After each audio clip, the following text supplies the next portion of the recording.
Have you ever wondered what the life of an instrumentalist is like? Why they play what they play and what drives them? Oh, have you thought about why you love a particular song? Instrumentalists, they give us the best in music, and yet we don't appreciate them as much as we ought to. And so, we bring you your favorite instrumentalist and everything that concerns them. Tighten your seatbelts, relax, and enjoy as we take you on this wonderful journey of learning and exploration on the Behind the Music Show with your hosts Asa and Lutz Devi.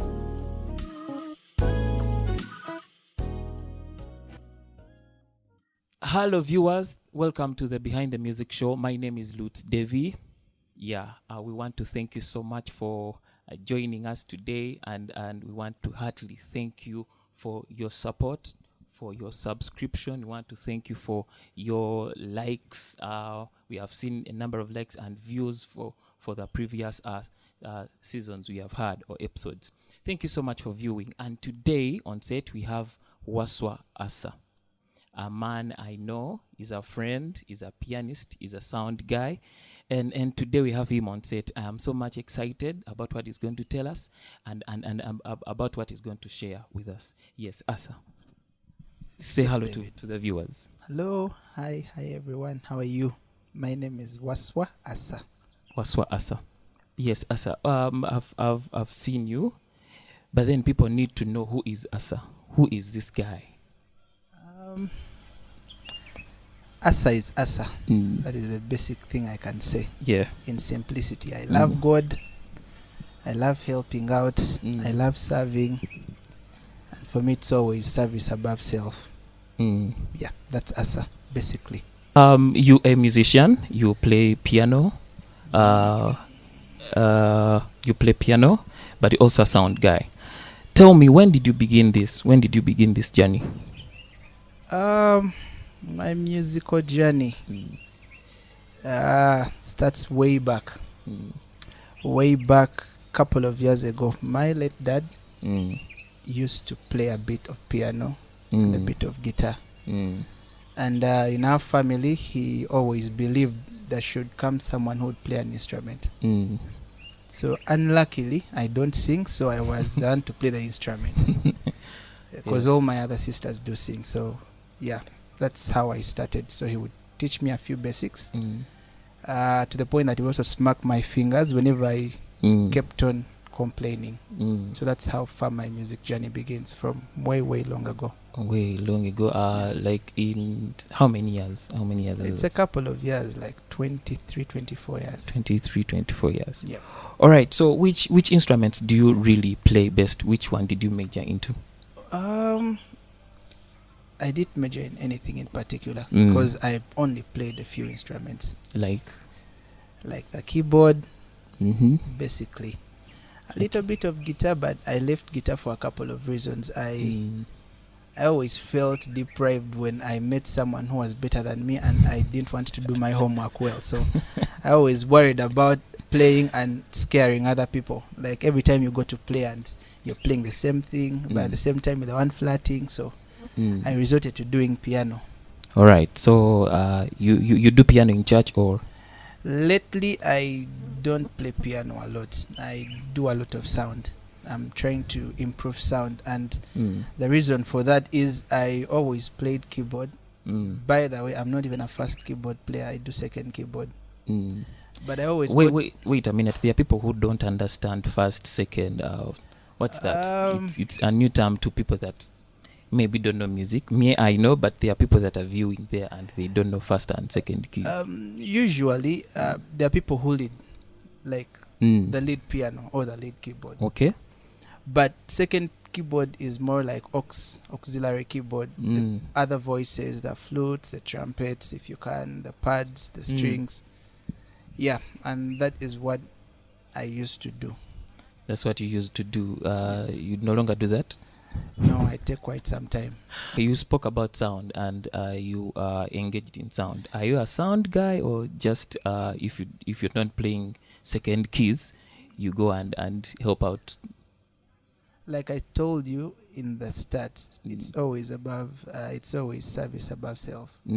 So my sound journey began when I would play keyboard, and as a second keyboard player, there is a way you want your keyboard to sound. For example, if I am playing the organ and I am below C3, there is the way the organ is supposed to sound. C3, what's that? I thought. Okay, the keyboard, the beginning, one of the sections on the keyboard, there is C1, C2, C3, C4. Okay. So most people play around C3. Yeah, but we won't get into that. But anyhow, there is a way it sounds, especially if you're not playing a real organ and you're just mimicking with these other performance keyboards. There is a way you want it to sound. And for me, it always bothered me when it wouldn't sound that way. And then the integration of the instruments and you're playing, and you have this feel in you that maybe let's first have the sound get right before we try to play what we play. That's one of the things that made me really, really get into sound. And I started by trying to learn how the keyboard is supposed to sound like. And then slowly, I'm learning the other instruments as well, because it's a journey. True.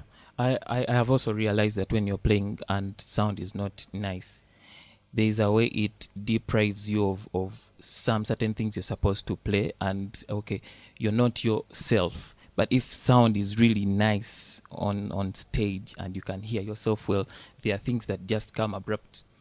What's that? Very true. Yeah. Very So true. what you're doing is really nice. Is there something special about sound? Yes. There's something special about sound, and I learned this from one of my mentors.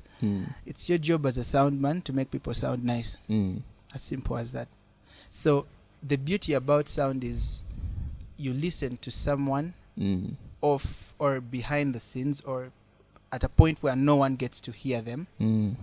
And irrespective of how they sound, you can make someone sound good, not necessarily being like they're really, really good by a couple of things. And you could also kill an entire show by making the sound or failing to do the right mix.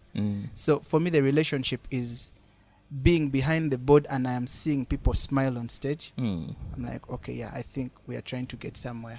So that's some of the things that are special to me about sound. Being behind the board and people are smiling and people are fine. They're listening to what they're playing and they're really enjoying it.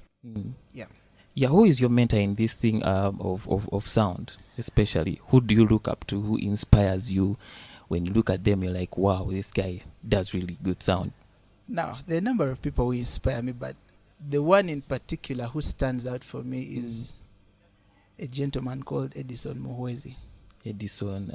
He's actually known by the other name, the sound guy. He's the sound technician at Worship Harvest. Oh, yeah, I know that guy. He inspires me because he picked me from a point where I didn't know anything. True. And he believed in me. And every time I call him and ask him, there is a problem, I'm going through this, he's never gotten tired of always helping me out. And the other people that I look up to that inspire me, there is a gentleman called Mr. Timothy Okia, very good sound guy. There's another gentleman called Rogers Sechirime. The bassist. Yes, but I know him best on sound. Okay. And quite a number of other guys, producer Alan, the other people that you've never seen on the soundboard but do really like when he tells you try this, he's good. People like Mr. David Ari Nightway, Mr. Barasa Isaac, those are guys who play instruments but they know the sound by ear, so he will tell you adjust this. Yeah. All right, so is really sound important? Yes, sound is important and very important. In such a way that if the sound is not nice, then you won't deliver the message the message to the people. It won't get to them right. True. For example, if a pastor is preaching and his microphone is not being heard, then there are going to be challenges because his message will not get out to the people very well. So sound is really important. Very, very important. We've gone past the traditional, the old school days of where it's about as long as my microphone sounds, I don't care about the output. And it's a very common thing in our ministries where you find someone doesn't really care about how the overall sound is as long as he comes on stage and mukama yebaziwe microphone yenga ajiwulira, that's it.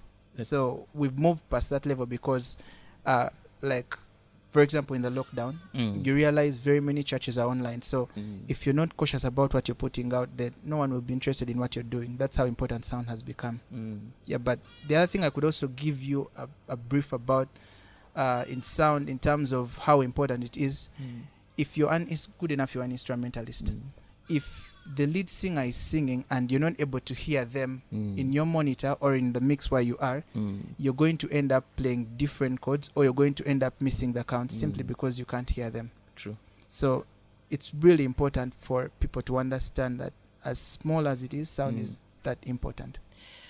Why is it that in the secular world, their sound seems to be nice, and when you come in church, sound is just lazily done?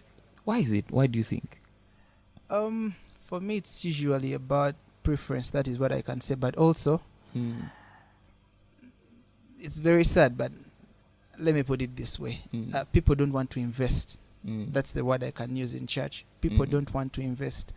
And the other is our exposure in church is still very low. For example, in the secular world, when someone pays their money, when they pay a sound guy to do sound, I've not done sound in that other field. But when I talked to Edison and he was telling me about a few things, he says in the secular world, when someone pays you to do a job, they want value for their money. I know. So you cannot dilly-dally with, you see, you know, you understand, maybe something went wrong. And yet in the church, people have this thing of it's the grace sound ministry. movie, it's a chimala, it's a wechidi. Which for me always bothers me, because we always tend to have 100% perfection out of church. Yet it's supposed to be 100% perfection in church. Yeah, so the challenges that we have with our sound in church is simply because, one, people don't want to invest. For example, if you found someone on stage on maybe a live concert in the secular world playing a motif, or the really high-end performance keyboards, and then you're like, I wish I could have that in church, and someone tells you it is around $1,200. So sente nyingi nedda katugira tukubeno. It's investment. Yes, it's basically investment. If people can learn to invest in ministry, then you'll have the good stuff. All right, what do you have to tell as a sound guy there that is maybe just starting this journey? Do you have any encouragement words that you want to put across? Yes, I'm also growing. I'm not yet there. I'm but also you have growing. seen. I've heard your sound. It's nice. No, I'm still growing. My kind words of advice would be still from one of my mentors. Always help. Help is the right word I could use, because the difference between how good you are and how good someone is the person who carried them when they were not there. So as a sound person, as someone trying to start your sound journey, volunteer. You can go around. Actually, churches are the best places that I would really encourage people to go to. Make friends with the people on the mixing boards. Try to ask them questions, and don't get tired of asking. Yeah, there will always be this one person who will always hold your hand and take you through. And then, of course, like I usually tell people, it's an era where you have to research. Do a lot of research. If you went through my phone, if you went through my iPad, if you went through my different gadgets, 3/4 of it is basically sound down. I have a few other things, maybe like keyboard tutorials, but 3/4 is sound, because I really want to make sure the ministries I work for have the best of the best. Wow. Yeah. Wow. So today was literally about sound, guys. If you're there and you're beginning this journey of sound, you have heard him well. Help. You go. First of all, help yourself. Yes, help yourself. Go where the console is. Ask questions. Learn from sound guys. Toba amputu sigwe yakasoka okola sound. Because I have realized, Asa, that sound is one of the hearts of music. If you have bad sound, music is going to be so poor. If you have good sound, music is going to be so nice. So today, a pianist has told you his journey about sound and piano. Now, Asa, I've really seen you play, and you are very, very disciplined. I've learned that from you. You do not overplay. There's a time you told me, David, don't overplay. Let others enjoy. Why do you play what you play? Eh? That's a hard one, but anyhow, let me address you first before you even think of me playing. In my growth now, that's on the other side of the keyboard. As a young person trying to come through, as a young person trying to grow, we have this tendency of, let me learn the chords and let me show them that I know how to play the chords.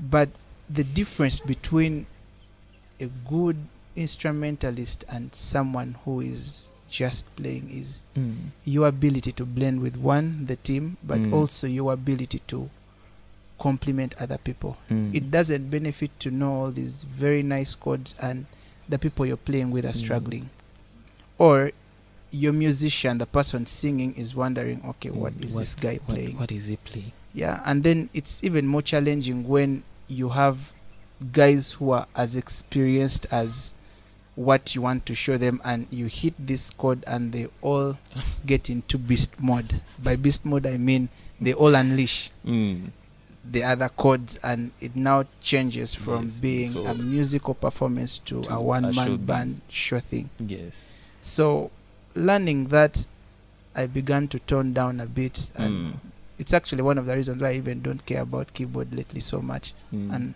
get interested in sound, because there'll always be this one person who knows these chords. So when you try to show that you're playing these chords, you don't want to see other people try to do what you think you can do. True. Do you work in a company of sound or something like that? Not really. I don't work in a company. It's as simple as I do sound at church. At church. So at your if church. you want to find me, you either come and find me at Dominion Church International, and then I'm also helping out at the ministry where I have grown all my years, Luzier Full Gospel Church. All right. So basically, you find me at church. You won't find me in any other place. Yeah. Asa, thank you so much for honoring our invitation. We are so much honored for you to be on set today. I'm also honored because anyway, let's leave that one. But I'm honored to be a part of this. Yeah, thank you so project. much for coming, and thank you for those wise words that you have put across. Our viewers, thank you so much. It's been a journey, and we know you have benefited a lot. Yes, thank you so much. Please, one more thing. I need to remind you that you need to subscribe. Subscribe if you haven't subscribed. We are bringing lots of instrumentalists, sound guys. Like today, you have seen a sound guy. We are bringing every person that is in the music world. All right. So subscribe and hit that notification button, because whenever we are going to upload a video, I think it will be the first thing on your phone. Yes. Thank you so much for watching. Until we meet again.